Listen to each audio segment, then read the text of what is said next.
Friends, countrymen, fellow degenerates, welcome back to this episode of Bets and Buds. We the Buds helping you cash your bets. I am Jason Smoking Token. Bobby Light. Welcome back, everybody. Welcome back. This is Week 7 edition of the NFL football season. Yep. We are back in action here, baby. Shout out to Director Dave, keeping us up on the ones and twos. Everything's going crazy here this season. The book has been tough to read on the spread wise on my account. Money line, I've been doing okay. 4-11 on the spread for me last week was a nasty one. That was a nasty one. But I did go 10-5 on the money line and 10-5 on my over-unders. Also went 7-8 on my anytime touchdown scores last week. So I feel okay about that one. So we're going to go throw back and follow that same action here this week. I like it. Let's dive into a little bit of that Blues hockey before we go into the football world. Okay, like we had talked about last time, the Blues season had started that night. Now, they played 3 games already in the first week. They lost the first one at home. I mean, they got whomped pretty bad. 5-0. The Wild just controlled everything about that game. Nobody played well. But they immediately go on a Canadian 2-game trip. Right. So Vancouver and Calgary, they win both of those games on the road pretty convincingly. Right. Like it wasn't close. Now they're coming back home. They face off against Chicago next, and then they got Dallas on Saturday. So, I mean, 2-1 after the first 3 games. It's a long season, but it looks like outside of that third defensive pairing, this team's going to be pretty solid.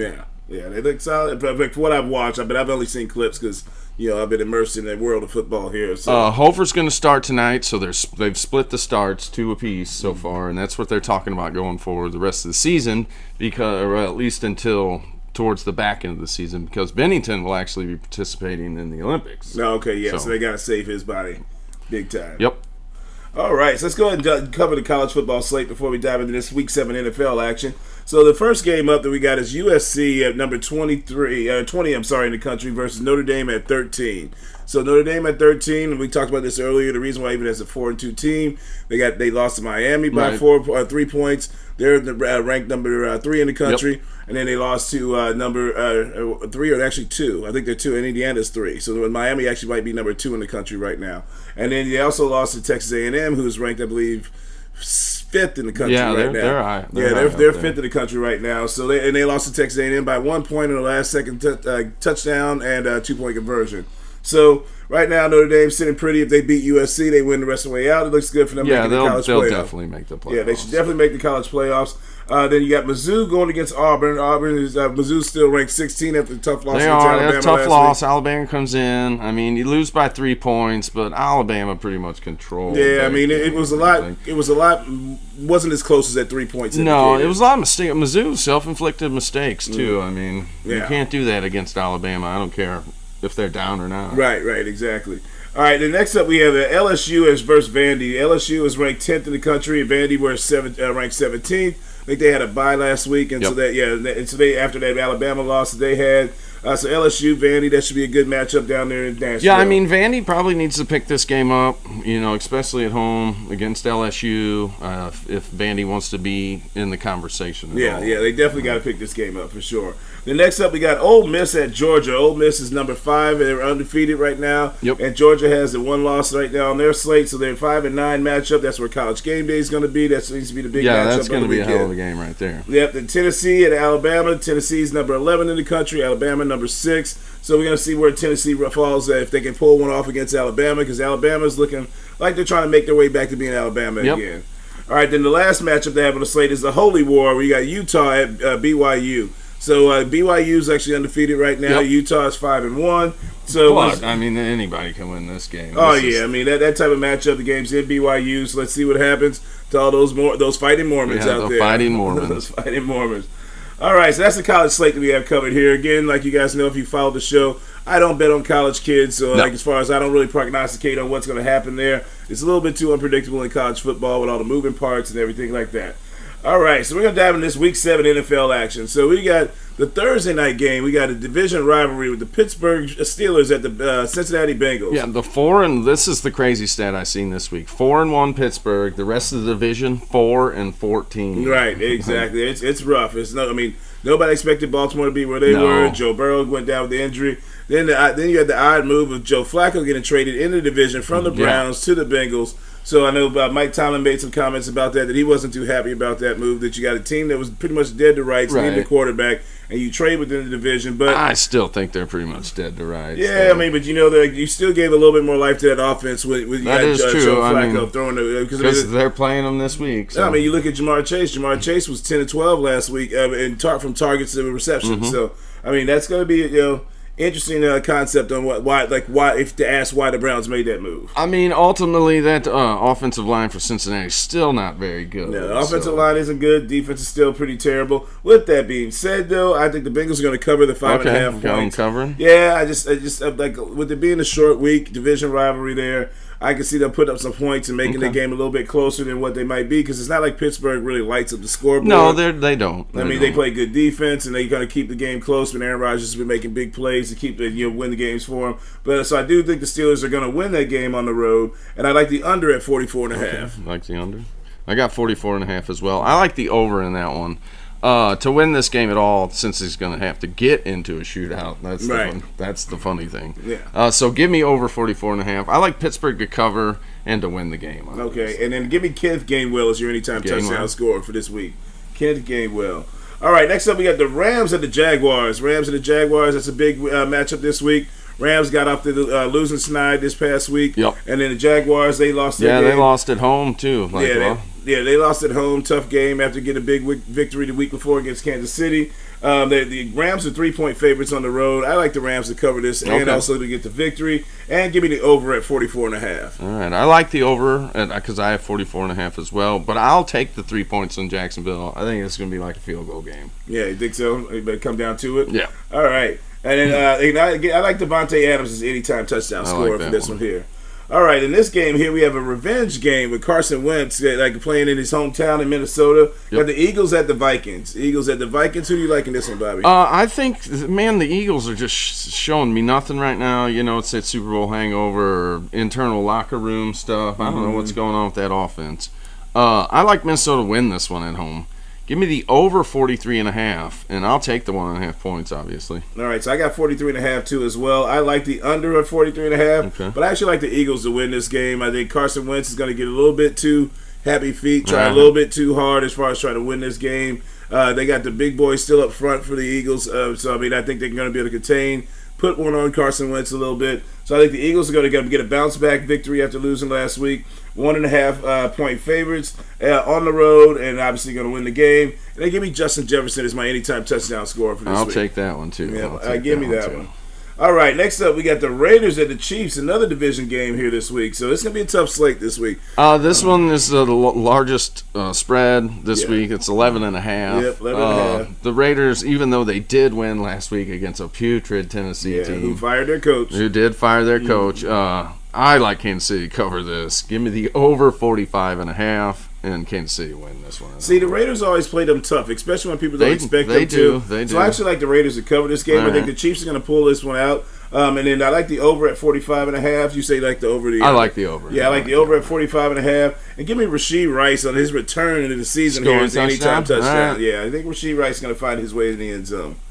All right, next up we got the Saints at the Bears. So the Bears looked good last week.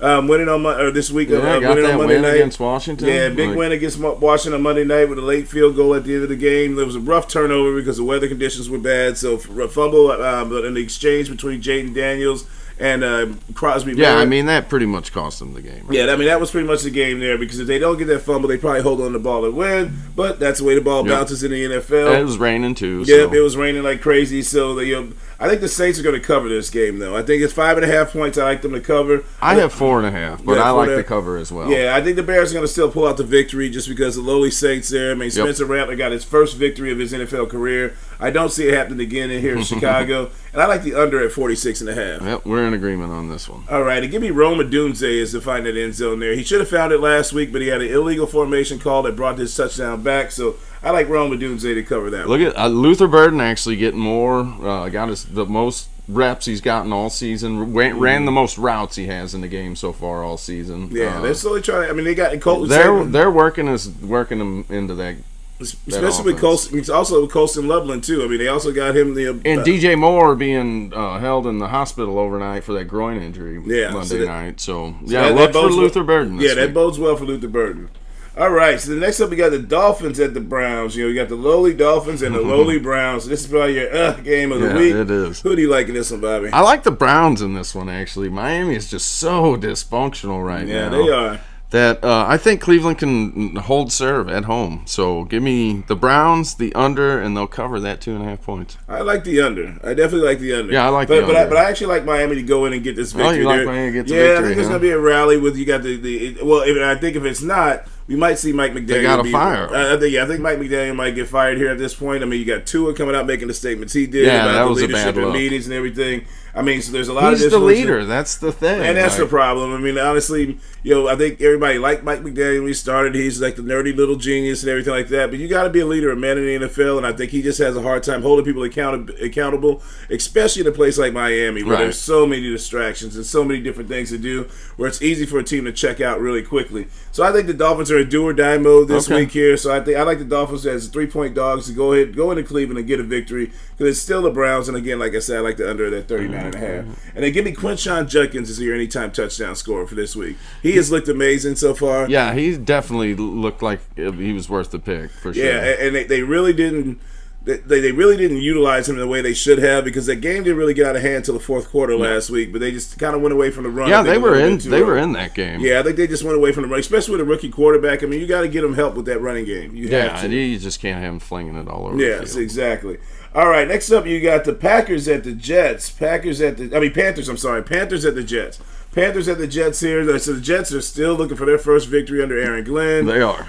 It was an ugly performance in London last week. 13 minus 10 yards passing. Yes, minus 10 yards. I hate yards. that they take the sack numbers and do it like that. For official stats. Right, anyways. for official stats. But you know what? I'll take that over where they used to do the rushing. Yards. I'll take that over because they used to do it as rushing yards. They used to take away from his rushing yards. Right. So I'll take that over the rushing yards. I think that's stupid because true. it's a pass play. He's dropping back to pass. So I think if you're going to take minus anything, it's got to be the pass play for that. I understand that aspect for us to play fantasy football though. But if you got Justin Fields on your team, I think that's on you. Yeah, no, you got to drop that ball. Yeah, I mean, if you got Justin Fields at this stage of the season, that's on you. Because the only other thing, he only had 30 yards rushing, so it's not like you're getting that rushing component out of it. And I think they said, what was the stat last week? That he was the first quarterback to go through the first 5 or 6 games with no interceptions and no wins. No interceptions. Wow. I mean, that's yeah. I mean, he's not turning the ball over. Yeah, he's not turning the ball, but he's just sit back there getting sacked. Yeah, he's been all too the time. cautious, and it goes back to what I've said about Justin Fields since the beginning of his career. Man, he just cannot read defenses. It's clear and obvious when you watch him play football. He cannot read defenses and coverages. So Carolina picks up the big win last week. Yeah, against that lowly Cowboys. It is against the Cowboys, but that's still. They got it done. The Panthers are looking good, though. I mean, honestly, as a football team, so I like the Panthers to go in and win this game. I like them to win this as well. Give me the under, and the Panthers cover that 1.5. I like the over at 42.5. I don't know where the Jets are going to get their points from, but I figure they can't look as bad offensively because the Broncos are a very good defense. Oh, they're legit defense. They're a very good defense. So I like the over somehow, some way. That the Jets are going to find a way to put up 14 to 17 points. All right. Next up, we got the Patriots at the time. Oh, and then give me Tedero McMillan, who got his first touchdown last week. 2 touchdowns last week. Yeah, big. I like him finding the end zone Allowed again. me to win my fantasy. Yeah, I like him find his way to get in the end zone again this week. All right, next up we got the Patriots at the Titans. The first place Patriots in the AFC East right now. Oh, wow. With the Bills going back-to-back losses, beating the Bills the week before. What's his face? Looks amazing right now. May Drake May. looks awesome. Drake May looks absolutely amazing. That boot. Yeah, Kenyon Butte. Is that Butte? Kenyon Butte. Yeah, he's coming on. Well, he came on last game. He had a good first game, and then he lulled a little bit there, and then he had a big game last week. Yeah, because I picked him up off the waiver wire in fantasy, so I didn't play him this past week, but he will get some run in my lineups. Yeah, he had a big game. Yeah. With that being said, though, I like the Titans are 7-point dogs. Go at home right now. Yep. You're gonna get. I don't think they're gonna win this game, but I think they're gonna cover that one. I think they're gonna cover the 7 points just because of getting the interim coach bump. I mean, they lost to 10 to Las Vegas last week. Yeah, but I mean, I think you're gonna get that interim coach bump because I mean, a lot of people are gonna be. Anytime when they fire the coach that first week, that is true. Everybody's on high alert because they know that jobs are gonna be. Could be an upset coming here. Yeah, it could be an upset coming. I don't really see it happening, but it's just because of Vrabel team going in there to Tennessee, and he's just as fired up as they are. He wants to put it to Tennessee. Oh yeah, that's his old stomping grounds, and he wants to say, "Look, see, I told you guys fucked this up." So, I like the over at 41 and a half. All right, like the over. I've got 42.5. I'll take the under in this one. All right. And then to give me Ramondre Stevenson to find the end zone this week. I just feel like this is one of those games where he's going to find a way to get something. Their running back situation's kind of wanky. Yeah, I think they want to play Travion Henderson more, but I think the biggest issue with him, I think, is pass protection right now. And so when you can't be trusted fully in pass protection, it's hard to put you in the game. Ramondre Stevenson, get your running or quarterback killed. Yeah, Ramondre Stevenson has the case of the fumbles a little too much, but so I think Henderson's a more talented back, but Stevenson's probably better at the pass protection. So I think that's where they're kind of going back and forth trying to find the Antonio Gibson's out for the season. Yeah, so I think they're trying to find their identity as a running team, and then with Drake May looking so amazing, it's kind of easy to say, right? Yeah, and Stephen Diggs is definitely having a bounce back season. Oh yeah, he's having his resurgence coming off the injury from last year when he was with the Texans. All right, so we got the Colts at the Chargers. Colts at the Chargers, which will probably be one of the games of the week this week. This is going to be probably a top matchup here, I think. Probably. Yeah, the Chargers had a tough go. They lost both tackles, so that's kind of what's hurt the Chargers. They went back to running the game, throwing the fullback in the offense, not getting so pass happy with Justin Herbert. Unless they had to for him to come back and win the game. He had a hell of a drive against Miami there at the end of the game. He did, but it is Miami. Yeah, it is Miami, but he did fight off that sack. Man, that was a hell of that. Yeah, great throw to Lamb McConkey. He throws him off, and then the moves McConkey made. Oh, yeah, good run after the catch there to get them in field goal range to win that game. And Dicker, once he gets in play, he's not going to miss.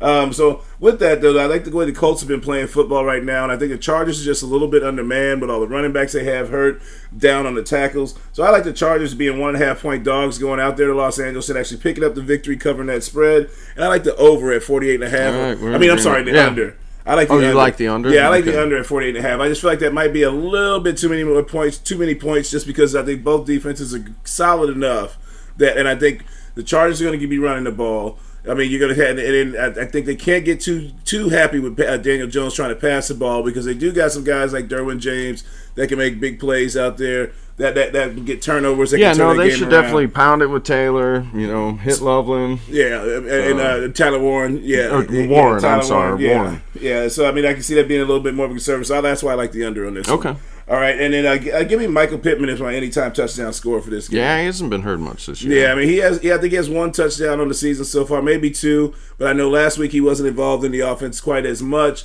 So I like Michael Pittman to get in there, because the Chargers have a pretty good run defense. All right, next up we got the Giants at the Broncos, the surprising Giants who got an injection of life by those young boys, Jackson Dart and Cam Scatterboo. Yeah, that's both of them going to end up with brain damage. But. Oh, yeah, I know. Neither one of them have any regard. I was talking to somebody about this. Cam Scatterboo's fun to watch. But, in my entire lifetime of watching NFL running backs. Allstott. He reminds me of Mike Allstott. Just a much smaller Allstott. Yeah, but he only lasted, two seasons? Allstott, he made it a while, but he was a lot bigger, though. Allstott probably made it about 8 seasons in the NFL. It's just that disregard, putting your head in there. Yeah, you can't. Mike Allstott was 275, man. He was a big dude. By the end of his playing career. No, who was the other guy from Cleveland that lasted that? Well, they put Peyton Hillis. Yeah, Peyton Hillis. Yeah, you're talking about Peyton Hillis. Yeah, you put him on the Madden cover, and the next season he was gone. He was done. Yeah, he was gone. But what he actually reminds me of a lot of, very similar, because probably very similar speed-wise, Marion Barber. Oh, Barber. Yeah, with the Cowboys. Yeah. He reminds me. He runs a lot like Marion Barber, if you ask me, as far as when you're looking for that contact, you're engaging. But Barber was the same way. I think he probably had about 6 or 7 solid seasons in the NFL. He did. And unfortunately, R.I.P. That isn't with us anymore. After his career was over, who knows if he the CTE, brain damage? Because these are grown men that you're running up against, man. You can't make a living. It's like getting in a car accident every play. They think about back in the days. Some of these people that are watching now, too young to remember this, but Christian Okoye. Oh yeah, he was a big Nigerian nightmare. Yeah, he was a big flash in the pan. He was a brutal guy to go up and want to tackle. But the problem is, you can't keep taking that pounding after pounding after pounding. Not in the NFL. You just can't do it. Him and Barry Word. Yeah. He had Barry Word. Yeah, I remember that. Yeah, because when he came over from the Eagles after leaving from Kansas City, to Kansas City. So who do you like in this one, Bobby? We're still talking about the Giants and Broncos. Right? Yeah. Okay. I know we got a segue. We got segues in I'll take the 7 points for the Giants. Give me the under at 39.5. But Denver to ultimately win this game. I'm with you completely, except for I like the over. I got it at 40.5. Okay. And then give me Cortland Sutton as the anytime touchdown scorer. I like that. All right. All right, so next up we got the Commanders at the Cowboys. No defense playing Cowboys whatsoever. Yeah, no, it's just can't get it stopped, and it sucks because they're wasting one of Dak's best seasons that I've seen. I don't think I've ever seen him throw the football and handle himself in the pocket as well as he is right now. George Pickens is like fourth in the league in receiving yards right now without even getting a lot of targets that first game. Right. And like with CeeDee Lamb being out. And then Williams is having a resurgence. Yes, Javonte Williams looks healthy now to the injuries he's had. So Jake Ferguson's having a career year right now. The offense looks amazing. The offensive line they revamped and rebuilt. They just cannot get any stops. They can't get any pass rush. They can't get any run stop whatsoever. That's why this is the highest over-under of the week at 54.5 points. The Commanders are 1.5-point favorites going into Dallas. I got 2.5. You got 2.5. Yeah, they're 1.5-point favorites going into Dallas. I don't see how Dallas goes in and wins this game outside of put up a lot of points. CeeDee Lamb is supposed to be back. We're not sure. He was at limited in practice It was today. still questionable. He's on one of my fantasy rosters, and when I checked this morning, just questionable. He practiced in a limited fashion today, so they're hoping he can get back this week.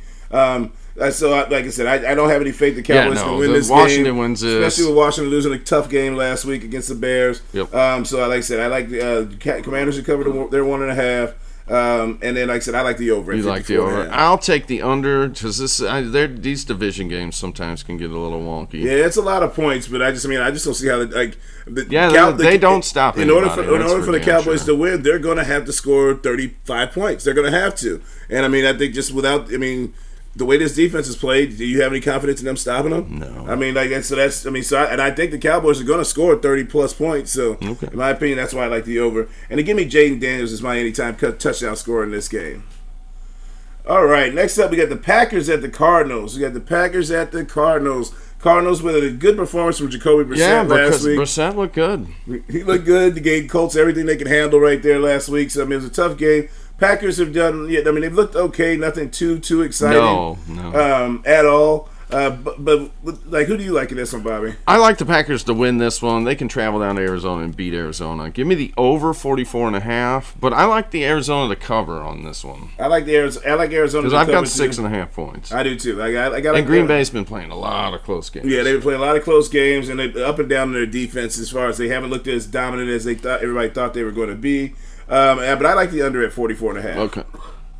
All right, and then give me Josh Jacobs. He's been scoring every week. He's actually looked really good. Yeah, and there's nobody to contest with him when he gets in the red zone for touches. Yeah. Tucker Kraft, I think, is still out too as well. He's another red zone target. So did he go out? He was back last week. Was he back last week? He was back. Okay, last I week. didn't know if he was back last week. I thought I saw him still listed on the injury report. Yeah, he had that hell of a touchdown at the end of the game, and he got rocked, and it was like, oh wow, now he's just going to be back on the injured list. Yeah, I missed. Yeah, that's what I mean. I thought I saw him could be back on the injured list. I thought I saw him show up on the injured list again. So.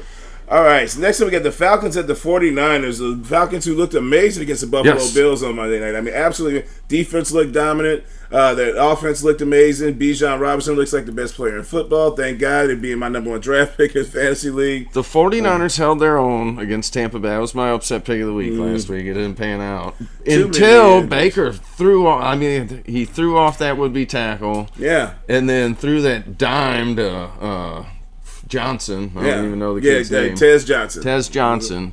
And that just crushed for me. Baker looks like the favorite to be MVP right now. It's all betting odds. He's a leading candidate for MVP. He is. But the Falcons are going to be playing great football. Yeah, they looked good last week. Losing Fred Warner was huge. That was just too tough of a loss, I think. You can't lose Nick Bosa. Fred Warner, that's the captain of your defense. That's just so many injuries. They still got a lot of receivers that got to come back off of the injury list. Pearsall and Jennings and Kittle, and they haven't even – did Kittle even practice today? I still haven't even heard anything. Right. I check on there. He's still listed on as questionable and Purdy, that team, how it's won 4 games is kind of amazing. Yeah, I think the 49ers just snake bitten. I don't think there's been any team that suffered more injuries outside of maybe Detroit in the last couple of years. But the thing is with Detroit, it's mainly on their defense. Yeah, it's their cornerbacks. It's mainly in the defense. But with the 49ers, it's both sides of football. Everybody. Yeah, it's both sides of football. So I like the Falcons to cover the 2.5 points. Win this one. 2.5-point dogs on the road. I like them to win this game. And they give me the under at 47.5. And that's more because of just my lack of faith that the 49ers can put up that many points. I'll take the over. The Falcons' defense look really good. Their safeties look amazing. The defensive line looks really good. So give me that under. All right, and then give me Bijan Robinson to get in the end zone. I think give me another anytime touchdown with Bijan. This is my first game getting to really truly watch a whole game with the Falcons, and the way they use him, man. the motions, the shifts. I mean, 'cause even that first touchdown with Tyler Algier, I mean, he was coming from they had him lined up out wide. They motioned him to the opposite side of the field, and you literally watch all 2 to 3 defenders' eyes go to him. And Algier pretty much ran in untouched with a 25-yard touchdown to start that game off. So he is just such a threat, such a weapon, and they're using him amazingly now. The offense clearly runs through him.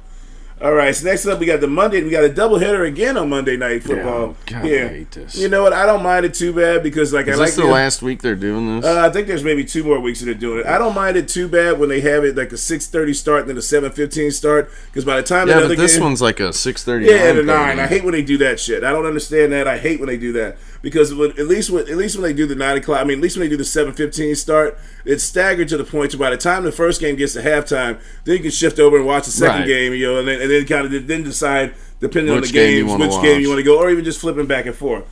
So the Buccaneers are 5.5-point dogs going into Detroit. They are. Who do you like here? I like Detroit to win this game, but I say that with super apprehension. They're going to have to outscore Tampa Bay. That's the only way they're. It's going to be like 42 to 40. They're going to have to out Baker. Yeah, they're going to have because I'll take the 5.5 points for sure. Give me the over 52.5. But I know. I'm with you on that one. I hesitantly say that Detroit's going to win this game. I like the Buccaneers to cover too as well. But Baker's been finding a way to get it done. Yeah, the magic is real. The magic is real. Baker's a bad man. He's a bad man. So we're in total agreement on that one. And I picked him last week to get in the end zone. He probably had one of his worst games I've seen. Big drop on 4th down by Amon-Ra St. Brown. I could have cost him that game. Yeah, that pretty much did. I mean, because Kansas City, after that play, they just started dominating. Oh, yeah, they took over the game from that point. You know, and that's probably one of the first drops I've seen of Amon-Ra St. Brown having a big key moment like that.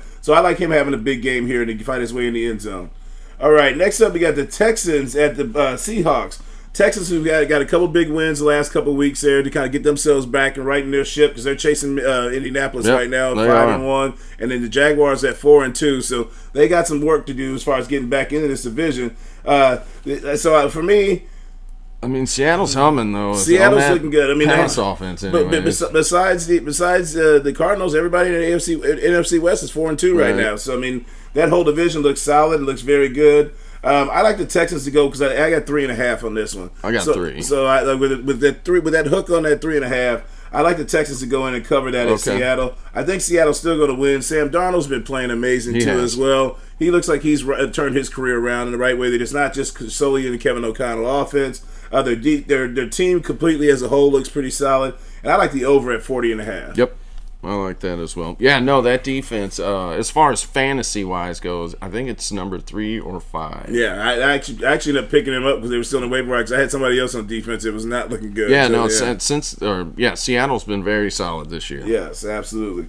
All right, and then give me Kenneth Murray is my anytime touchdown scorer in this game here. I think he's going to find his way into the end zone there, even though the Texans have a stout defense themselves. So we'll see what happens there. So that's the Week 7 slate. So let me give you my smoking token parlay that I have right here. What you got? All right, so this one is, again, I like to do the primetime games. So I just have it Thursday night because we still have a lot of injury reports that have to come out. But I like Aaron Rodgers for alternate 175-plus passing yards. Jaylen Warren over 48.5 rushing yards. DK Metcalf over 64.5 yards receiving. Give me T. Higgins alternate 30 yards plus receiving, and Jamar Chase alternate 50 yards plus receiving. That's at a plus 689. Oh, that's a good one. Yeah, like plus 689. That's a solid one. I've been swinging that way, brother, and I've been hitting. Like I said, I got another three touchdown parlay last week, trying to stay in the wheelhouse. So I got a 4-legger here. Chase anytime touchdown. Devontae Adams anytime touchdown with Puka going out. Adams probably going to be a focal point of the passing game. Jonathan Taylor anytime touchdown, and then Baker Mayfield to throw 2+ touchdowns against Detroit. Like I see that all day long. He'll probably do that first quarter. Yeah, that seems like a layup. Yeah. Plus 1,032. Nice. So for a 4-legger. Oh yeah, that's not bad. I like that. That's a good one. Yeah, I told you. I've been staying in that lane, brother, going for ground rule doubles and not the home runs each time. And you're hitting them lately. Yeah, it's been working for me well. What's Dave got we got here? A Director Dave dumbass pick. Go ahead and take that one, buddy. All right, he's got Steelers on the money line. A Chase Brown anytime touchdown. I hope you're right because he's played like shit. Kenneth Gainwell anytime touchdown. Aaron Rodgers 200 yards plus, and DK 50+ for 11.62. I like that's that not one. quite such a dumbass pick there during the day. That's actually The Chase solid. Brown one's the Yeah, one the Chase I did. Brown's the only one that I'd be concerned about right Because there. the thing is, as far as snap share went last year, him and Samanje pretty much split at 50-50. And that's not a good sign when Perrine is like splitting 50-50 work with your back. I just figured it's time. Yeah, He's due, believe He's due me. to got to find a way in there. I mean, he definitely is does. due. I mean, it's a big Thursday night division game, so we'll see what happens and goes from there. I wasted a second-round pick on the damn loser. Yeah, that hurts. That Ugh, hurt. he's been brutal. I saw the aggression there. All right, so make sure you guys hit the like and subscribe button, add to the comment section. We got week 7 up on board here. Shout out to Director Dave keeping us on the 1s and 2s. Shout out to True on the Track for blessing us with those beats. I'm Jason Smoking Token. I'm Bobby Light. See you next week. Peace.